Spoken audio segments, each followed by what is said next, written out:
अस्सलाम वालेकुम व्यूअर्स, आप देख रहे हैं मेरा फेसबुक और यूट्यूब चैनल। व्यूअर्स, हाल ही में पाकिस्तान जो है फाइनेंशियल एक्शन टास्क फोर्स से जो है सक्सेसफुली गवर्नमेंट की जो है वो जो है काबिश और सिक्योरिटी एजेंसीज की कोशिशों से जो है वो ग्रे लिस्ट से निकल आया है। इसमें डर ये भी था कि पाकिस्तान कहीं ब्लैक लिस्ट ना हो जाए, लेकिन अल्लाह ने खैर कर दी और पाकिस्तान जो है वो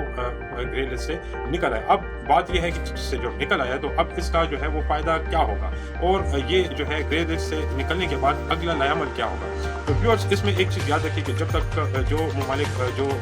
पैटर्न की जो ग्रे लिस्ट में होते हैं, उन ममालिक में दो बड़ी चीज़ें जो सबसे अहम होती हैं वो ये होती है कि वो उन ममालिक के साथ जो है एक तो ट्रेड वाला मामला है, यानी उन ममालिक में जो है वो ऐसे मुल्कों के साथ ट्रेड नहीं किया जा सकता, और दूसरा वहाँ पर जो इन्वेस्टमेंट होती है, इन्वेस्टमेंट जो है बड़ी अहम चीज़ होती है किसी भी मुल्क के लिए। तो जो फॉरेन जो इन्वेस्टमेंट है इसके दरवाजे बंद हो जाते हैं। लेकिन हम लोगों ने देखा कि अब पाकिस्तान चूंकि ग्रे लिस्ट से निकल चुका है, तो ये जो दो बड़े काम, एक है जो सबसे पहला जो फायदा है पाकिस्तान को वो है इन्वेस्टमेंट। जब फॉरेन इन्वेस्टमेंट होगी पाकिस्तान में, डायरेक्ट इन्वेस्टमेंट होगी, तो इससे सबसे बड़ा फायदा ये होगा कि पाकिस्तान में जो है जो इंडस्ट्रीज कारखाने या कोई और बड़ी जो कोई मारूफ कंपनियां जब जो फॉरेन जब वो लगाती हैं, अपना सरमाया लगाती हैं, तो उसका सबसे बड़ा फायदा जो है उनको उन कंट्रीज को भी होता है, लेकिन उन कंट्रीज के साथ जिन ममालिक में ये सरमाया लगता है कि वहाँ की आवाम को भी जो है सबसे बड़ा फायदा होता है। वहाँ पर ज़ाहिर है जॉब्स क्रिएशन होती हैं, और जो है वो जॉब क्रिएशन के साथ साथ रोज़गार के मौके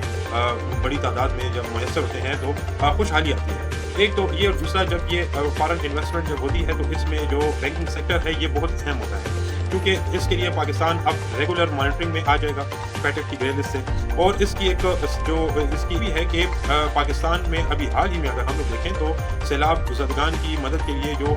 काफ़ी बड़ी अमाउंट में जो है वो पैसा जो कि बाहर से लोग भिजवा रहे थे, वो भी एक बहुत बड़ा हर्डल था कि पाकिस्तान जब तक ग्रे लिस्ट पे था तो वो पैसा जो है वो इतनी आसानी के साथ जो है वो डायरेक्टली नहीं आ सकता था। लेकिन अभी वो जो पैसा जो है जो इमदाद है, अब वो बासानी जो है वो मकामी बैंकों में आ सकेगी। इसके अलावा अगर हम लोग देखें तो फैटफ में जो पैसों की जो जांच पड़ताल है, क्योंकि फैटफ जो है ये तंजीम बनाई इसीलिए जो है वो गई थी कि जहां पर ऐसे ममालिक के ऊपर कड़ी नजर रखनी होती है कि जिन ममालिक में जो पैसा है, जो माली मामला जो पैसा है, तो वो कहीं मतलब इस तरीके से उसकी जो ट्रांजेक्शन है उसको इस तरह एक रूल्स एंड रेगुलेशंस के तहत रखा जाता है कि वो पैसा जो है दहशतगर्दी में जो है वो इस्तेमाल ना हो। तो इसका एक तो ये जो है वो फायदा होगा कि इनकी जांच पड़ताल जो है वो कम हो जाएगी, और जो सैलाब में जो सबसे बड़ा जो नुकसान हुआ है, इंफ्रास्ट्रक्चर जो डैमेज हुआ है, जो बाहर से लोग जब पैसा भेजेंगे तो उसकी जो है वो आसानी से जो है वो पैसा उसको हम यहाँ पर लोगों के ऊपर खर्च कर सकेंगे। दूसरा, इसके लिए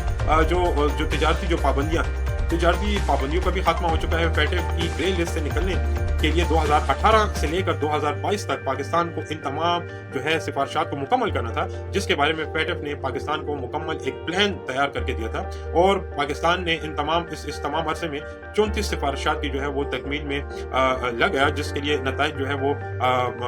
अच्छे नताइज जो है वो सामने आए, हौसला अफजा थे। और उसमें लेकिन ये सफर अभी यहाँ तक जो है वो अगर हम लोग देखें तो वो यहाँ तक अभी सफर मुकम्मल नहीं हुआ। फैटफ की ग्रे लिस्ट से निकलने के बाद इसके जो सम्राट है उसके लिए, उसको समेटने के लिए इदारों के अंदर सबसे जो बड़ी चीज़ है वो ये है कि उनको मजबूत करने के लिए उनके लिए इस्लाहात करनी होगी। इदारों को जो है उनके अंदर रूल्स एंड रेगुलेशंस को जो है उनके लिए जो है वो ऐसे बनाने होंगे जिसके ज़रिए जो है वो इदारा मजबूत हो जाए, मुस्तहकम हो जाए। इसके साथ साथ अगर हम लोग देखें इसके साथ साथ ताकि एक तो इदारों को मजबूत करने का जो है वो फ़ायदा ये भी होगा कि जो ट्रांजैक्शंस हैं वो जो है किसी ऐसी कंपनी के खिलाफ जो है पूरी, मतलब जो अगर कोई कहीं पे मिस यूज़ होता है तो वो इतने रूल्स एंड रेगुलेशन स्ट्रॉन्ग हो कि वो उसके खिलाफ पूरी जो है वो कदम उठाया जा सके। और इसी तरह अगर हम लोग देखें तो एक तो जो एक्सपर्ट्स हैं इकोनॉमी के, वो यही कहते हैं कि फैटफ से निकलने के बाद एक तो सबसे बड़ा जो है चैलेंजिंग काम वो ये भी होता है कि आप किस तरह दूसरे ममालिक को कायल करते हैं कि वो आपके मुल्क में जो है वो इन्वेस्टमेंट करें। ये एक सबसे बड़ा टास्क होता है, और ये सबसे बड़ी जिम्मेदारी जो है वो मौजूदा जो हुकूमत होती है उसके ऊपर जो है वो आयद होती है कि वो किस तरीके से सक्सेसफुली जो है जो बाहर के जो ममालिक हैं उनको किस तरह अपने मुल्क में। इसके लिए जो सबसे जो अहम चीज़ है, अगर इस हुक्मरान चाहे जो भी हो, कोई भी हुकूमत हो, एक तो ये कि मुल्क में پولیٹیکل اسٹیبلٹی کی بہت ضرورت ہوتی ہے، کیونکہ دیکھیں انویسٹمنٹ کریں گے، بزنس مین انویسٹمنٹ کریں گے. دوسرا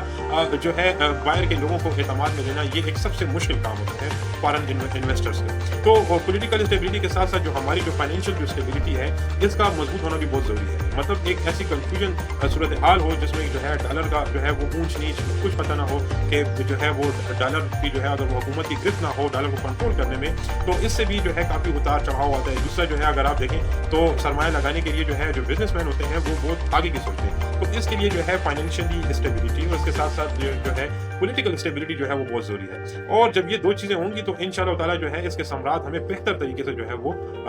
ہمیں میسر ہوں گے، اور اس کا فائدہ جو ہے وہ عوام تک جو ہے نچلے لیول تک بھی جو ہے اس کے اثرات تب آئیں گے جب فارن جو ہے انویسٹمنٹ ڈائریکٹلی جو ہے وہ ہمارے ملک میں آئے گی. تو امید ہے یہ آپ کے لیے جو ہے یہ ویڈیو فائدہ مند ہوگی. اس کو لائک کیجیے، سبسکرائب کیجیے چینل کو اور شیئر کیجیے. تھینکس.